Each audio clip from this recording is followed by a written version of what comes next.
കുറച്ച് ഡിവൈഎഫ്ഐക്കാർ വന്ന് ബഹളം വെക്കുമ്പോൾ, ഗേറ്റ് തടയുമ്പോൾ, ഗേറ്റ് പൂട്ടിയിടുമ്പോൾ അത് നോക്കി നിൽക്കുന്ന ഒരു പോലീസിനെയാണ് നമുക്ക് കാണാൻ വേണ്ടി സാധിച്ചത്. ഞങ്ങൾ ആ വിഷയവുമായി ബന്ധപ്പെട്ട് പോലീസ് ഉദ്യോഗസ്ഥരോട് കൃത്യമായി പറഞ്ഞു, നിങ്ങൾ അവരെ മാറ്റുന്നില്ല എങ്കിൽ ഞങ്ങൾ അതിൻ്റെ ഉള്ളിൽ കടക്കും, അതിൽ യാതൊരു സംശയവുമില്ല. എന്നിട്ടും പോലീസ് അത് നോക്കി നിൽക്കുന്ന ഒരു സാഹചര്യമാണ് ഉണ്ടായത്. പക്ഷെ പ്രിയമുള്ളവരെ, നമ്മൾ അതിനകത്ത് കയറി. ആ കയറുമ്പോൾ നിങ്ങൾ കണ്ടു, CPM-ന്റെയും DYFIയുടെയും ഗുണ്ടകൾ ഉൾപ്പെടെയുള്ളവരാണ് ഒരു വനിതാ മേയറെ കയ്യേറ്റം ചെയ്യാൻ വേണ്ടി വന്നത്. അങ്ങനെ കയ്യേറ്റം ചെയ്യാൻ വേണ്ടി വന്നപ്പോൾ നോക്കി നിൽക്കുന്ന പോലീസ് ഈ സംസ്ഥാനത്തിന് അപമാനമാണ് എന്ന് പറയാതിരിക്കാൻ നിവൃത്തിയില്ല. നിങ്ങൾക്ക് ശമ്പളം തരുന്ന ആരാണ്? നിങ്ങൾക്ക് ശമ്പളം തരുന്നത് CPM ഓഫീസിൽ നിന്നല്ല.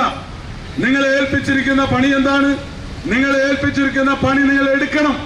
എടുക്കാൻ കഴിയുന്നെങ്കിൽ നിങ്ങൾ ജോലി രാജിവെച്ച് പോവുക, അല്ലാതെ വിടുപണിക്ക് നിൽക്കരുത്.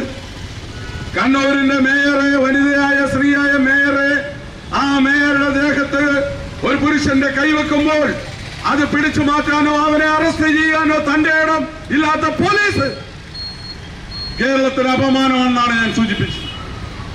ഇവിടെ എന്താണ് സംഭവിച്ചത്? ഇവിടെ കൗൺസിൽ മീറ്റിംഗ് ആണ് എന്നുള്ളത് അവർക്കും അറിയാം. അത് പോലീസ് ഉദ്യോഗസ്ഥരോടൊക്കെ ഞാൻ സൂചിപ്പിച്ചതാണ്. കൗൺസിൽ മീറ്റിംഗ് ആണ്. കൗൺസിൽ മീറ്റിംഗ് നടക്കുമ്പോൾ മേയർക്ക് അതിനുള്ളിൽ പോകണം, കൗൺസിലർമാർക്ക് അതിനുള്ളിൽ പോകണം, കൗൺസിൽ മീറ്റിംഗ് നടത്തണം. അതിനുള്ള സാഹചര്യം ഒരുക്കാനുള്ള ഉത്തരവാദിത്വം പോലീസിനുണ്ട്. പക്ഷേ പോലീസ് ആ ഉത്തരവാദിത്വം നിറവേറ്റിയില്ല എന്നുള്ളത് നമുക്ക് കാണാൻ വേണ്ടി സാധിച്ചു. ഇത് എത്ര കാലം തുടരും? നിങ്ങളൊന്ന് മനസ്സിലാക്കേണ്ടത്, ഇത് അധികകാലം മുന്നോട്ട് പോകില്ല. നിങ്ങളുടെ ഈ താമോദിത്തരം അധികകാലം മുന്നോട്ട് പോകില്ല. നിങ്ങൾ പറയുന്ന CPM ഇവിടെ പല ധർണകളും നടത്തിയിട്ടുണ്ട്. കോർപ്പറേഷന്റെ തെരഞ്ഞെടുപ്പിന് മുമ്പ് നിങ്ങൾ കണ്ടതാണ്. ഇവിടെ നിരവധി സമരമാണ് നടന്നത്. നീണ്ട സമരം, ആഴ്ചകൾ നീണ്ട സമരം നടത്തി. ആ സമരത്തിനൊരു അന്ത്യവുമില്ല, കുന്തവുമില്ലാതെ സമരം പിൻവലിച്ചു പോയി. പല നേതാക്കന്മാർ ഓരോരോ ഏരിയയ്ക്ക് ഓരോ ദിവസം കൊടുത്തു, ഓരോരോ ബ്രാഞ്ചിന് ഓരോരോ ദിവസം കൊടുത്തു. ഇവിടെ ഇരുന്ന് ഇഷ്ടം പോലെ പ്രസംഗിച്ചു, ഒരുപാട് ആരോപണങ്ങൾ ഉന്നയിച്ചു.